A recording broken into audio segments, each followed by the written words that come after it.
Hello everyone, I'm Spencer. I'm Lara. And we are Married with Board Games. And this is the end of 2017 pretty much. Yeah, we're just about there. We're a week away. Yeah, and this has been a really great year for games.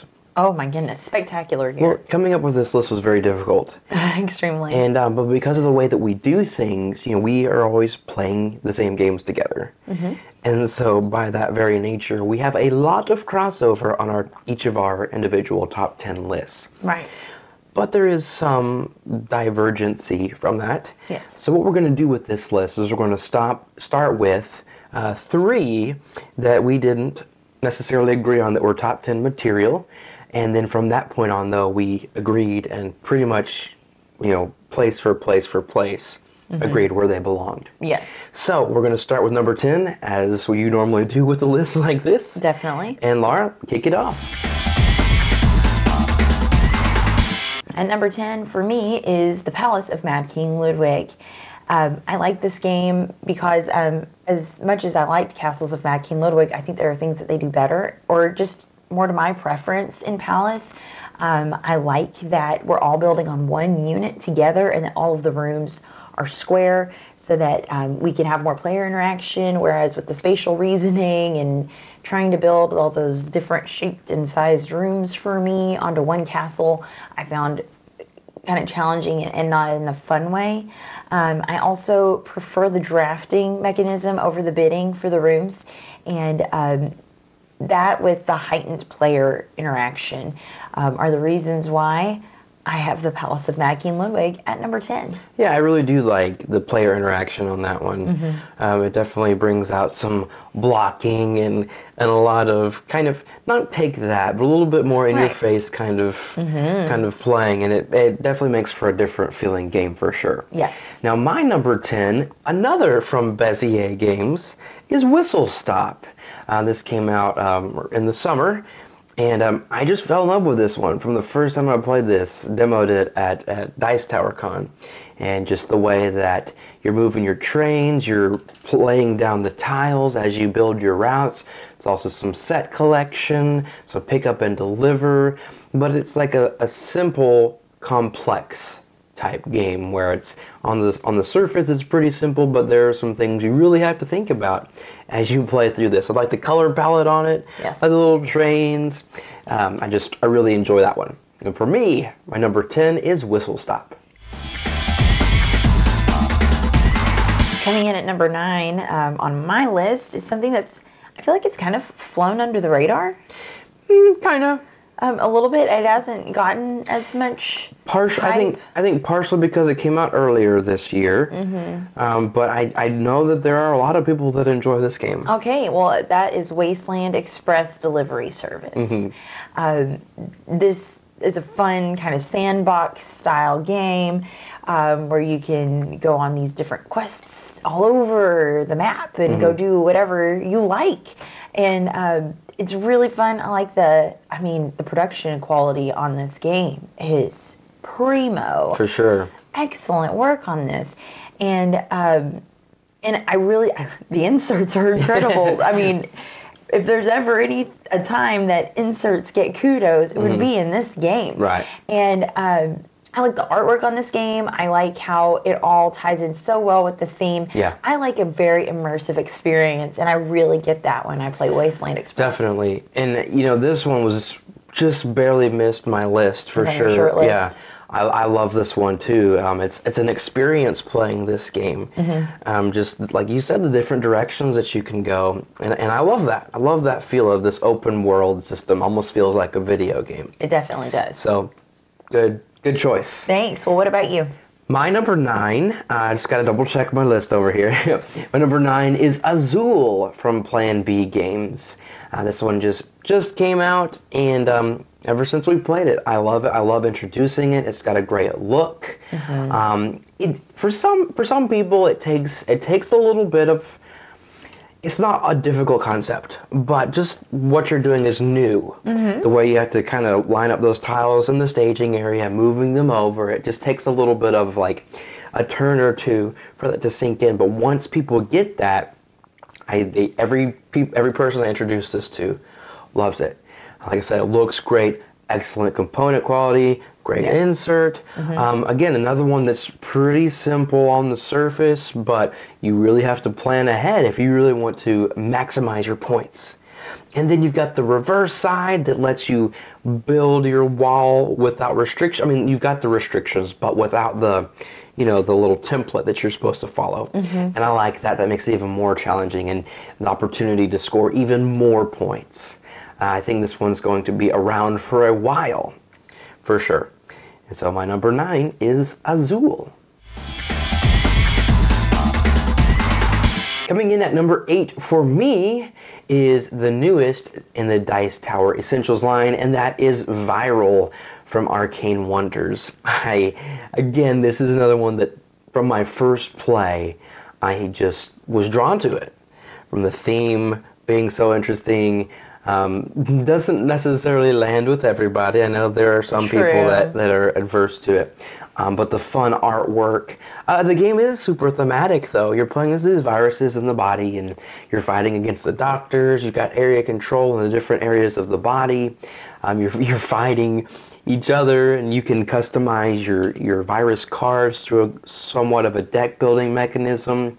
I love deck building. I love area control, and it just ticks so many boxes for me. And so my number 9 is Viral. I mean, number 8. My number 8 is Viral. What about you? What is your number 8? Well, my number 8 is Photosynthesis. And we only just recently played this, and just from that first play, I went, all right, this is definitely top 10 material for me.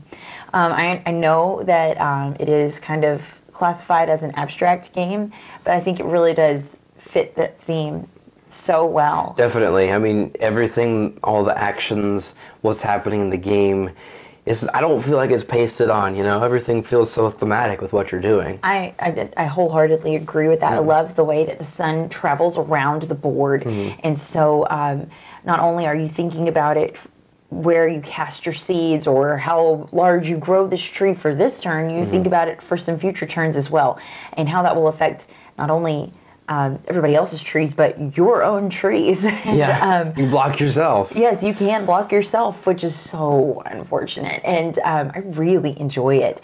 I mean, hands down, I just went, bam, that's on my top 10 You list. ran right over to our dry erase board and changed my list because of that play.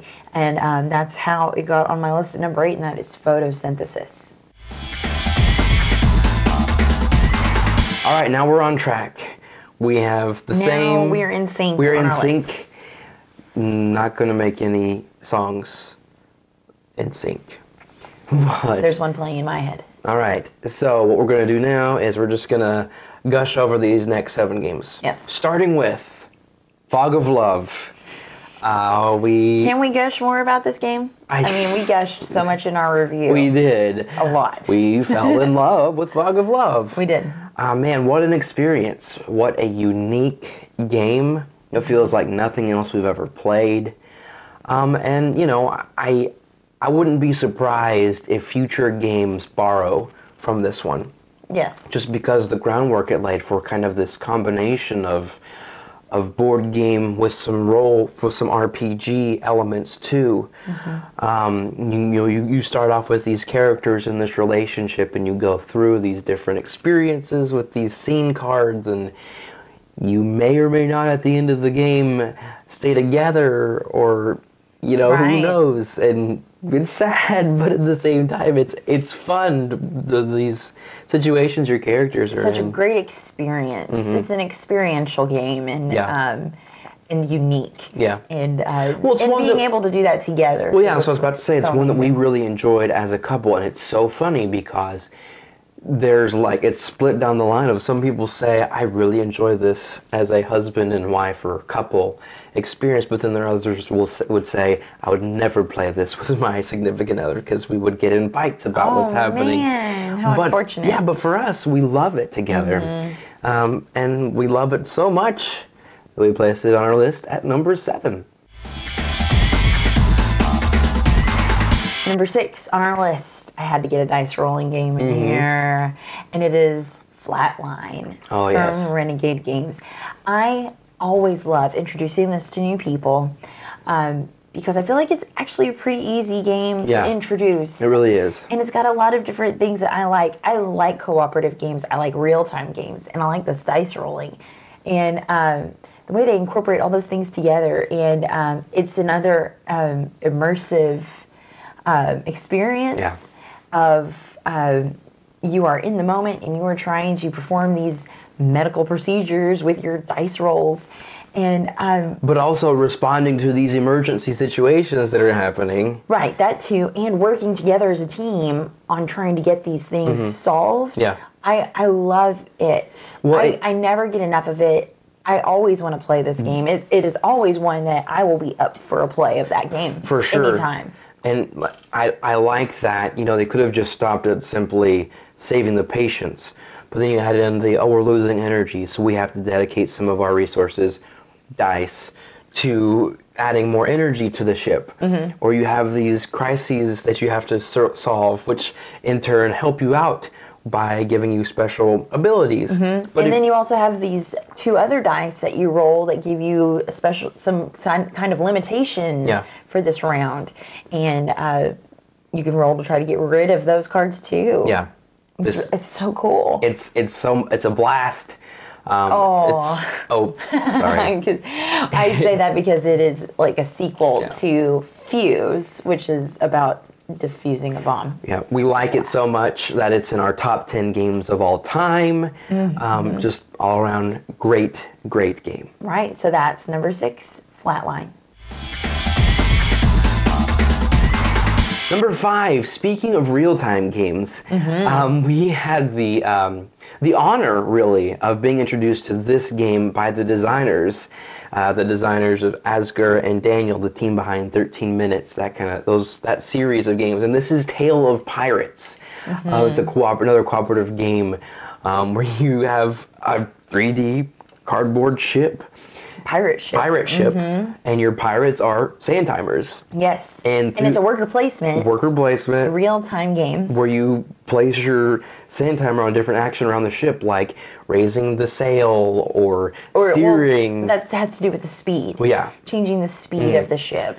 Steering. Loading a cannon, shooting a cannon, and getting in the crow's nest and looking around. Yes. But at the same time, it comes with a free app that runs everything. So there are 10 missions in this game, and each mission is your objectives are in this app, and it tells you which cards to use and mix up, and it tells you. And it times you.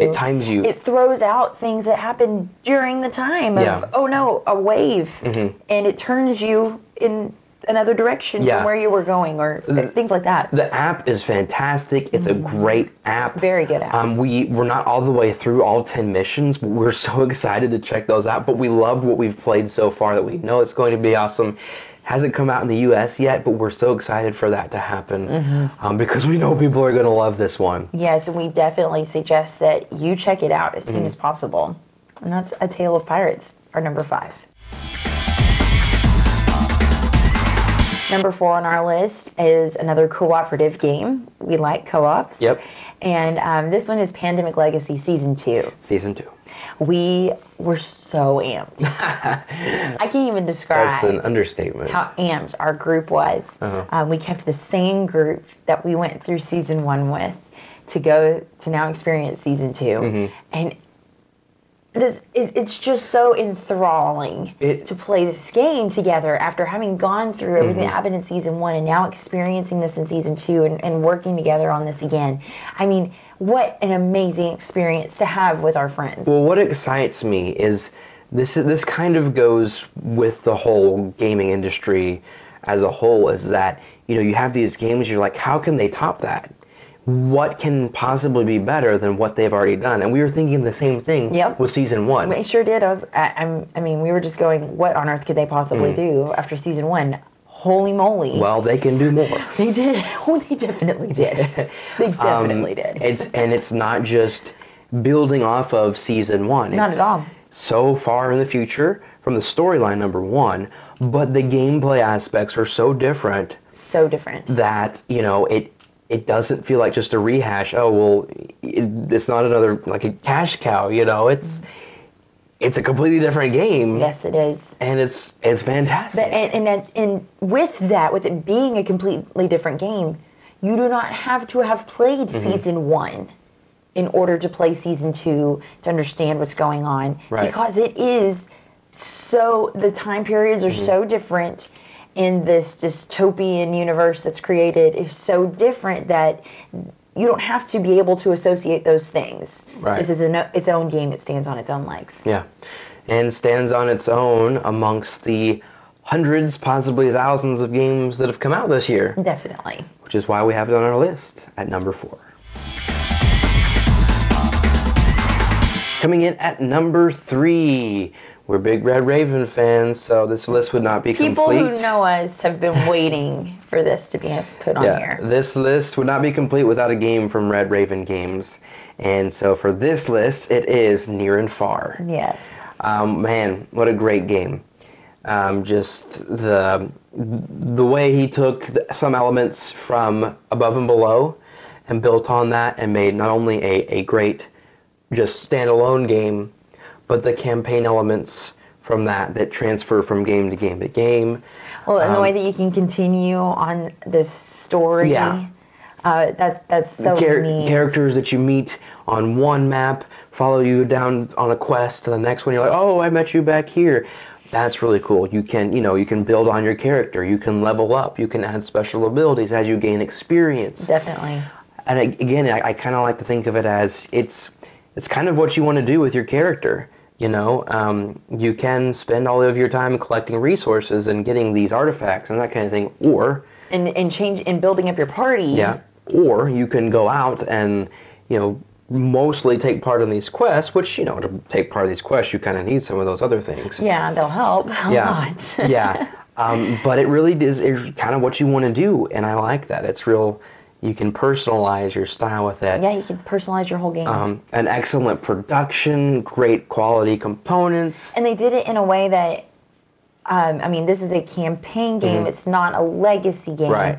So that you can, if you decide after you've finished this campaign, you can go back and make a new character. Right. Start again and go a different route and just go see how what would have happened if I had gone this way. Exactly. Well, what I like too is, I know it's probably not recommended, but I feel like if we're, say, in a campaign and we're like on chapter 5, whatever, I feel like some people could just jump in because the story elements are kind of more applicable to your individual character. Yes. And so if someone jumps in, they're not going to be lost. They're not really going to be lost. Something may happen that, may have possibly happened earlier, but it's not as essential to the gameplay for them that they can still have fun. I wholeheartedly agree. Yeah.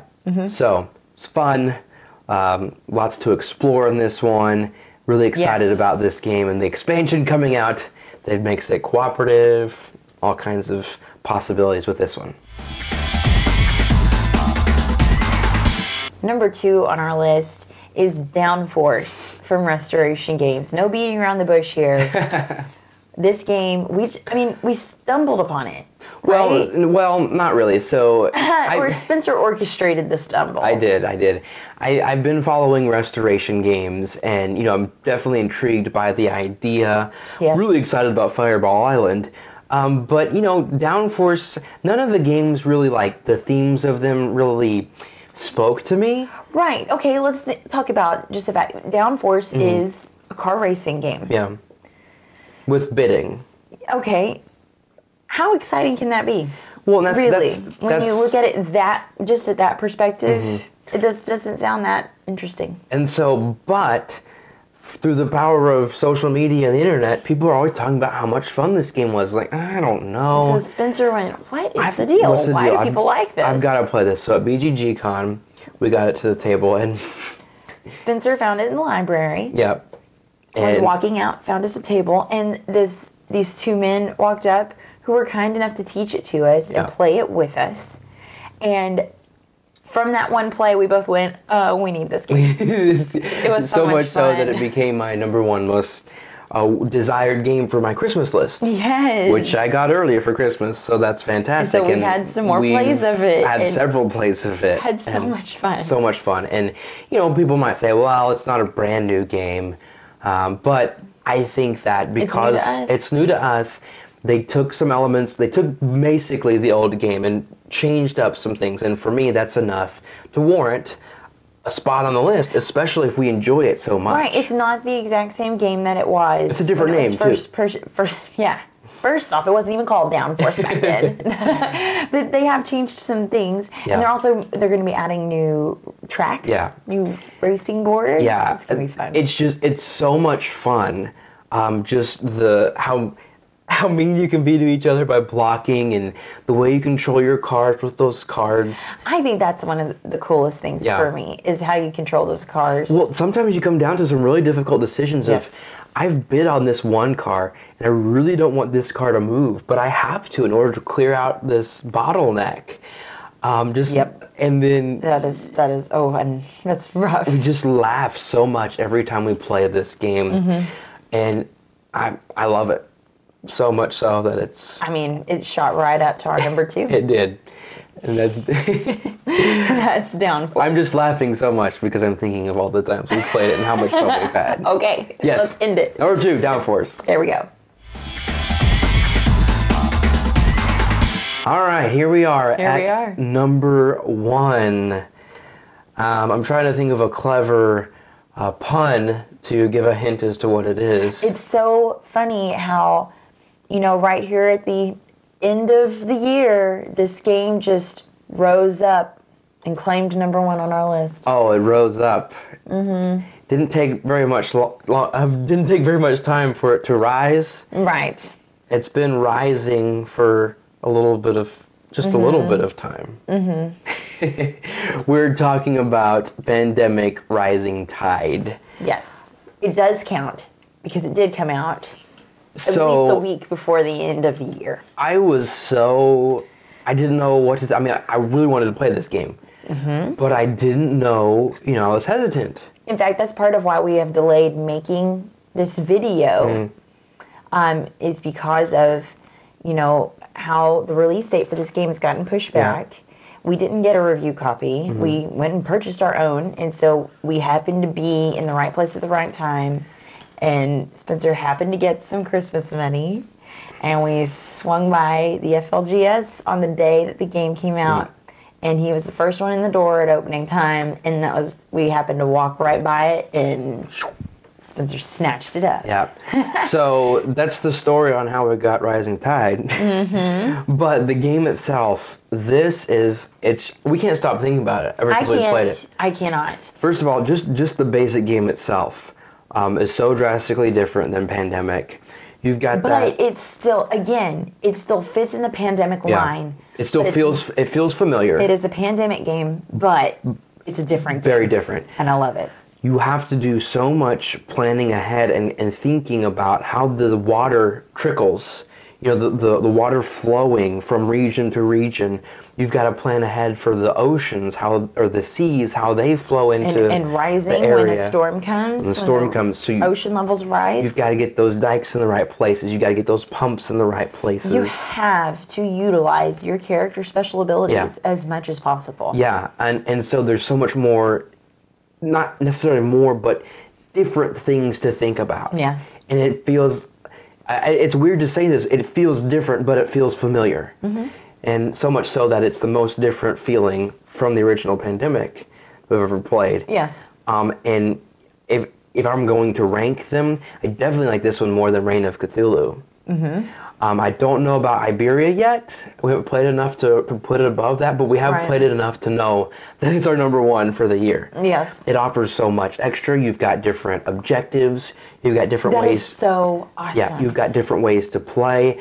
Excellent production. I love all the components, the wooden components of the different structures that you're building. I like the artwork on this and how it represents this region that it's pretty much like the Netherlands and in that area, and so you've got different cultural aspects of that region represented, including they didn't try to anglicize or make the names of these places into English at all. That is the one thing that we just make up words when we're referring to the different regions. Try our best at pronouncing the names of these regions. But we've had such a great time with this one. Again, oh my gosh, it was an absolute blast. For it to only have been out for such a short time, for it to rocket to our #1 of all time, that we both agree on. Oh yeah, hands down. There was no convincing. No. I mean, we knew this was going to be our #1 after just the first play. Yeah, for sure. And I don't know if there's more to be said about this one. And if there is, we'll talk about it on our podcast. The next time we have a podcast. Right, so how can they find that? Well, you can find that on iTunes, pretty much any podcast platform. We are the Married with Board Games podcast. Also, for easy access, you can visit our website, marriedwithbg.com, where they can also find blogs, other reviews. And links to our social media accounts. Yes. So, we hope you've enjoyed this list. Hopefully, you agree with us. If you don't, well, tell us some of your favorites of this year. And we're excited about next year to see what next year has in store. Maybe we'll see another Restoration Games title on there, Fireball Island. Who knows? Please. But until then, we hope you've had a great 2017 and hope you have a fantastic 2018. Thanks so much for watching the Dice Tower videos. Find more great videos and reviews, as well as our top-rated audio podcast at Dicetower.com. You can also find other great shows at Dicetowernetwork.com. I'm Eric Summerer, and you've been watching The Dice Tower. The Dice Tower is sponsored by Cool Stuff Inc., where you can find great games for great prices. Cool stuff in stock. Check them out at CoolStuffInc.com.